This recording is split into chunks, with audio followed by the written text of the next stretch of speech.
नमस्कार बच्चों, संस्कृत कक्षा में आप सभी का स्वागत है। आज हम पढ़ेंगे पंचमः पाठः पंडिता रमाबाई। इस पाठ में पंडिता रमाबाई जी के बारे में आप बहुत कुछ ज्ञान प्राप्त करेंगे। इनके जीवन के विषय में आपको पता चलेगा कि इन्होंने अपने जीवन में किस प्रकार कौन कौन से महान कार्य संपादित किए। पंडिता रमाबाई, ये चित्र है पंडिता रमाबाई जी का। इनके बारे में आइए जानते हैं। स्त्री शिक्षा क्षेत्रे अग्रगण्या पंडिता रमाबाई 1858 तमे ख्रीष्टाब्दे जन्म अलभत। अर्थात स्त्री शिक्षा के क्षेत्र में अग्रगण्या मतलब सबसे आगे, तो स्त्री शिक्षा के क्षेत्र में अग्रणी पंडिता रमाबाई जी का जन्म 1858 ईस्वी में हुआ था। तस्याः पिता अनंत शास्त्री डोंगरे, माता च लक्ष्मीबाई आस्ताम। तस्याः पिता अर्थात उनके पिता अनंत शास्त्री डोंगरे और माता लक्ष्मीबाई थीं। च जो है यहाँ पर अव्यय शब्द है, च अर्थात और, तो उनके पिता अनंत शास्त्री डोंगरे और माता लक्ष्मीबाई आस्ताम थीं। तस्मिन् काले स्त्री शिक्षायाः स्थिति चिंतनीया आसीत्। तस्मिन् काले अर्थात उस समय में स्त्री शिक्षा की जो स्थिति थी वो चिंतनीय थी, अर्थात सोचनीय थी। अर्थात उस समय महिलाओं को पढ़ने का अधिकार प्राप्त नहीं था, उन्हें पढ़ने की इजाज़त नहीं थी। स्त्रीणां कृते संस्कृत शिक्षणं प्रायः प्रचलितं न आसीत्। स्त्रीणां कृते अर्थात स्त्रियों के लिए, महिलाओं के लिए संस्कृत शिक्षण तो प्राय प्रचलित ही नहीं था। अर्थात स्त्रियों को संस्कृत पढ़ने की मनाही थी, उनको संस्कृत पढ़ने से वंचित रखा जाता था। संस्कृत इत्यादि ग्रंथ उनको नहीं पढ़ने दिए जाते थे। किंतु डोंगरे रूढ़िबद्धां धारणां परित्यज्य स्वपत्नीं संस्कृतम अध्यापयत्। लेकिन जो डोंगरे जी थे, अर्थात इनके पिताजी अनंत शास्त्री डोंगरे, उन्होंने रूढ़िबद्धां यानी कि रूढ़िवादी जो परंपराएं थीं, धारणाएं थीं, परित्यज्य अर्थात त्याग करके, छोड़ करके, उन्होंने रूढ़िवादी धारणाओं को त्याग कर, छोड़कर स्वपत्नी अपनी पत्नी को संस्कृतम अध्यापयत संस्कृत की शिक्षा दी। यानी कि उन्होंने सारी रूढ़िवादी परंपराओं को त्याग दिया, उन्होंने किसी की ओर ध्यान नहीं दिया और उन्होंने अपनी पत्नी को इस संस्कृत की शिक्षा दी। एतदर्थं सः समाजस्य प्रतारणाम् अपि असहत। एतदर्थं इसलिए सः उन्होंने समाज की प्रताड़ना भी सही। अपि मीन्स होता है भी, अपि जो है वो अव्यय शब्द है। असहत यानी कि सहा, तो उन्होंने क्या क्या सहा? अनंत शास्त्री डोंगरे जी ने समाज की अनेकों प्रकार की प्रताड़नाओं को उन्होंने झेला, सहा। उन्होंने उनके अनेक प्रकार के जो भी बातें थीं वो उन्होंने उनकी सुनी। तरह तरह की बातें उनको सुनने को मिलती थीं, तो वो उन्होंने सब कुछ सहा। अनंतरम रमा अपि स्वमातुः संस्कृत शिक्षां प्राप्तवती।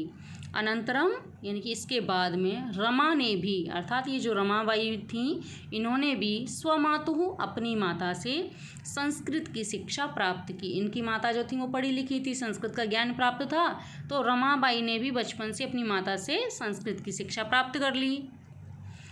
कालक्रमेण रमायाः पिता विपन्नः संजातः। कालक्रमेण अर्थात समय के आगे बढ़ने के साथ साथ, समय के कुछ निकल जाने के बाद रमा के जो पिता थे, रमाबाई के जो पिताजी थे, वो विपन्नः संजातः अर्थात गरीब हो गए, सब कुछ उनका नष्ट हो गया, विपन्न हो गए। संजातः हो जाना। तस्याः पितरौ ज्येष्ठा भगिनी च दुर्भिक्षपीडितः दिवंगतः। तस्याः पितरौ अर्थात उनके पिता और माता, पितरौ में दोनों हैं, माता और पिता, ज्येष्ठा भगिनी और बड़ी बहन, दुर्भिक्ष पीड़िता अर्थात दुर्भिक्ष अकाल की वजह से कैसे हो गए? दिवंगत हो गए, अर्थात मृत्यु को प्राप्त हो गए। वहाँ उस समय अकाल पड़ा था, सूखा पड़ा था, तो भूख की वजह से उनके माता पिता और बड़ी बहन का देहांत हो गया। तदनन्तरं सा रमा स्वज्येष्ठभ्रात्रा सह पदभ्यां समग्रं भारतम अभ्रमत।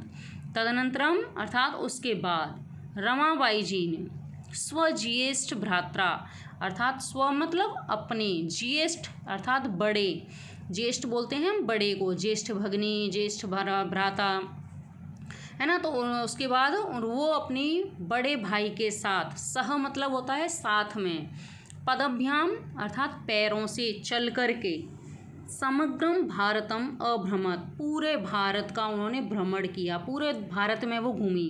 किसके साथ वो अपने पूरे भारत में घूमी? अपने बड़े भाई के साथ। भ्रमण क्रमे सा कोलकाताम प्राप्ता, भ्रमण क्रमे यानी कि भ्रमण के क्रम में, घूमते हुए समय में वे कोलकाता पहुंच गई। सा कोलकाता प्राप्ता अर्थात वे कोलकाता आ गई।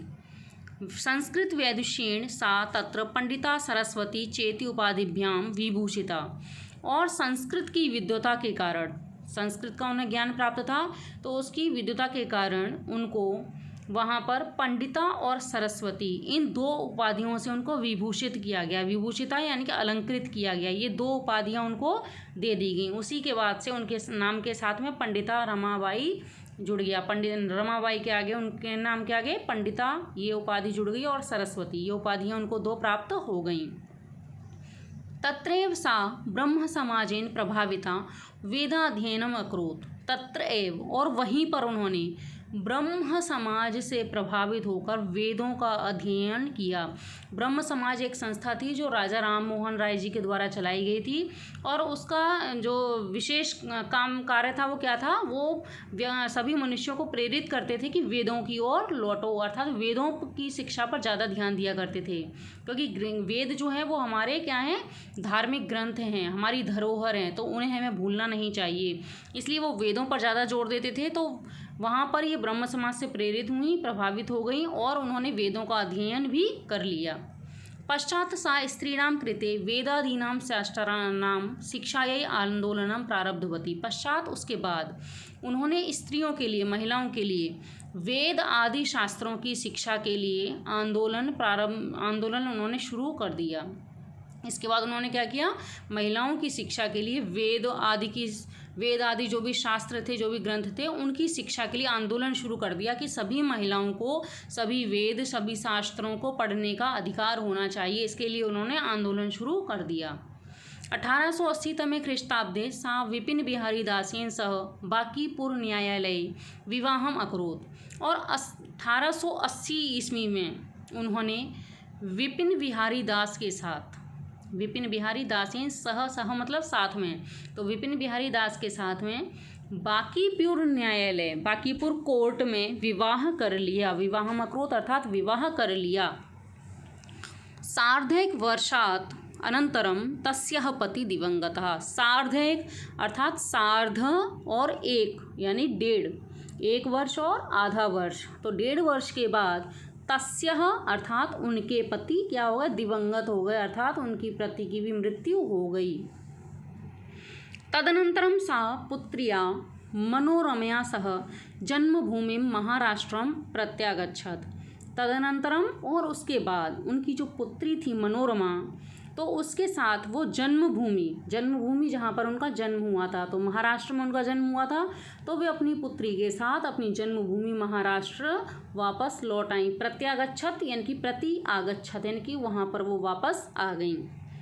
नारीणां सम्मानाय शिक्षायै च सा स्वकीयं जीवनम अर्पितवती, और नारियों के सम्मान के लिए, स्त्रियों के सम्मान के लिए, शिक्षा के लिए, शिक्षा के लिए उन्होंने क्या किया? स्वकीयम जीवनम, स्वकीयम यानी कि अपना जीवन भी अर्पित उन्होंने कर दिया, यानी कि उन्होंने अपना पूरा जीवन किसे समर्पित कर दिया? स्त्रियों के सम्मान के लिए, स्त्रियों को सम्मान दिलाने के लिए, और उनकी शिक्षा के लिए कि सभी स्त्रियों को शिक्षा दी जाए, इसमें उन्होंने अपना पूरा जीवन अर्पण कर दिया। हंटर शिक्षा आयोगस्य समक्षम नारी शिक्षा विषये सा स्वमतं प्रस्तुतवती, और हंटर शिक्षा आयोग के सामने ये एक कमीशन था, उसके सामने उन्होंने नारी शिक्षा के विषय में अपना मत प्रस्तुत किया। स्वमतम यानी कि अपना मत प्रस्तुत किया। सा उच्च शिक्षार्थम इंग्लैंड देशम गतवती, और अपनी हायर एजुकेशन के लिए अर्थात उच्च शिक्षा के लिए वे इंग्लैंड देश को चली गईं, गतवती चली गईं। तत्र ईसाई धर्मस्य स्त्री विषयकैः उत्तम विचारैः प्रभावितः जाता। तत्र यानी कि वहाँ, तत्र ये भी अव्यय शब्द है, तो तत्र वहाँ ईसाई धर्म के स्त्री विषय के जो उनके उत्तम विचार थे उनसे वो प्रभावित हो गई, क्योंकि ईसाई धर्म में स्त्रियों को भी समानता का अधिकार है, बराबरी का दर्जा दिया जाता है, उन्हें भी पढ़ने की पूरी छूट दी जाती है। तो इंग्लैंड में जो ईसाई धर्म था उनके जो स्त्रियों से संबंधित जो भी उनके उत्तम विचार थे वो उनसे प्रभावित हो गई।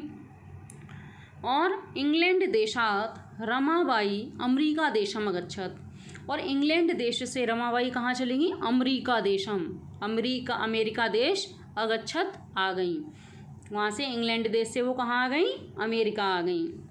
तत्र सा भारतस्य विधवा स्त्रीणां सहायतार्थम अर्थसंचयम् अकरोत्। तत्र सा, और वहाँ पर उन्होंने भारत की जो विधवा स्त्रियां थी, विधवा अर्थात जिनके पति की मृत्यु हो जाती है तो वो विधवा हो जाती हैं, तो वहाँ पर उन्होंने भारत की विधवा स्त्रियों की सहायता करने के लिए, सहायतार्थम सहायता करने के लिए अर्थ संचयम अकरोत्। अर्थ संचय, अर्थ होता है धन, तो धन का संचय उन्होंने किया, यानी कि अमेरिका देश जाकर के उन्होंने क्या किया?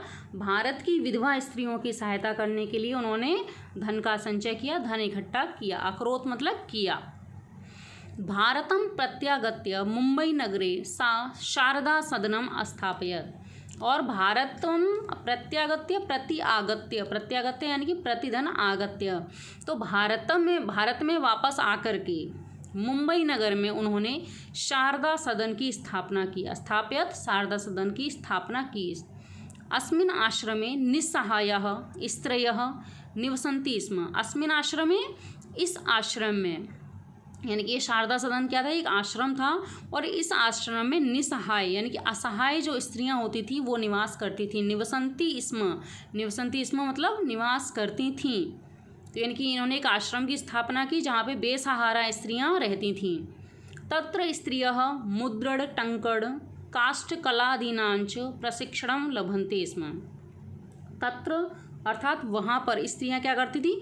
मुद्रण का कार्य, टंकड़ टाइपिंग का कार्य, काष्ठकलादीनांच और लकड़ियों से संबंधित, यानी कि लकड़ियों के काष्ठकला यानी कि लकड़ियों से संबंधित अनेक प्रकार के कार्यों का प्रशिक्षण दिया जाता था, यानी कि ट्रेनिंग उनको दी जाती थी। किस की? मुद्रण की, टाइपिंग की, और लकड़ियों से कुछ भी चीज़ें बनाने की, काष्ठकला जो भी है उन सब का प्रशिक्षण उनको वहाँ प्राप्त होता था। परम इदम सदनम पुणे नगरे स्थानांतरितम जातम, और बाद में इस सदन को, इस आश्रम को कहाँ पर? पुणे नगर में स्थानांतरित कर दिया, पुणे नगर में शिफ्ट कर दिया गया था। ततः पुणे नगरस्य समीपे केडगांव स्थाने मुक्ति मिशन नाम संस्थानम तया स्थापितम, और पुणे नगर के पास में ही एक केडगांव था, तो वहाँ उस स्थान पर मुक्ति मिशन नाम की एक संस्थान का भी उन्होंने स्थापना कर दी। एक और इंस्टीट्यूट उन्होंने खोल दिया था वहाँ पर, किस नाम से? मुक्ति मिशन नाम से। कहाँ पर? पुणे नगर के पास केडगांव में। अत्र अधुना अपि निराश्रिताः स्त्रियः ससम्मानं जीवनं यापयन्ति। अत्र यानी कि यहाँ पर, अधुना अपि आज भी, अधुना मतलब आज, अपि मीन्स भी, तो यहाँ पर आज भी निराश्रिताः स्त्रियाँ यानी कि बेसहारा स्त्रियाँ, जिनका कोई सहारा नहीं है, जिनका कोई आश्रय नहीं है, तो ऐसी स्त्रियाँ, ऐसी महिलाएं सम्मान के साथ अपना जीवन यापन करती हैं। जीवनम यापयन्ति, जीवन यापन करती हैं। 1922 तमे ख्रीष्टाब्दे रमाबाई महोदयायाः निधनम अभवत्, और 1922 ईस्वी में रमाबाई महोदया का निधन हो गया। सा देश विदेशानाम अनेकासु भाषासु निपुणा आसीत्। वे देश विदेशों की अनेकों भाषाओं में निपुण थी, यानी कि उन्होंने इंग्लैंड, अमेरिका और जैसे कई देशों का भ्रमण किया, और हर देश की वो भाषा भी सीख लेती थी, तो देश विदेश की कई अनेकों भाषाओं में वो निपुण थी। समाजसेवायाः अतिरिक्तं लेखनक्षेत्रे अपि तस्याः महत्वपूर्णम् अवदानम् अस्ति। और समाज सेवा के अलावा लेखन क्षेत्र में भी उनका महत्वपूर्ण योगदान था, यानी कि वे लिखने का कार्य भी किया करती थी। वे सिर्फ समाज सेवा ही नहीं करती थी बल्कि लिखने का कार्य भी करती थी। स्त्री धर्म नीति हाई कास्ट हिंदू विमेन इति तस्याः प्रसिद्धम रचनाद्वयं वर्तते। और उनकी 2 रचनाएं भी थीं जो बहुत ज़्यादा प्रसिद्ध हुई थी, जिसमें थी एक स्त्री धर्म नीति। ये नाम से ही पता चल रहा है कि इसमें महिलाओं से संबंधित बहुत कुछ लिखा गया होगा। स्त्री धर्म नीति और हाई कास्ट हिंदू विमेन, ये 2 ग्रंथ 2 रचना उनकी थी जो बहुत ही प्रसिद्ध थी। तो ऐसी थी पंडिता रमाबाई जी। आशा है हम सभी रमाबाई से बहुत कुछ सीखेंगे और आप सभी इनसे प्रेरित होंगे, इनके जैसे ही महान कार्य करेंगे। धन्यवाद।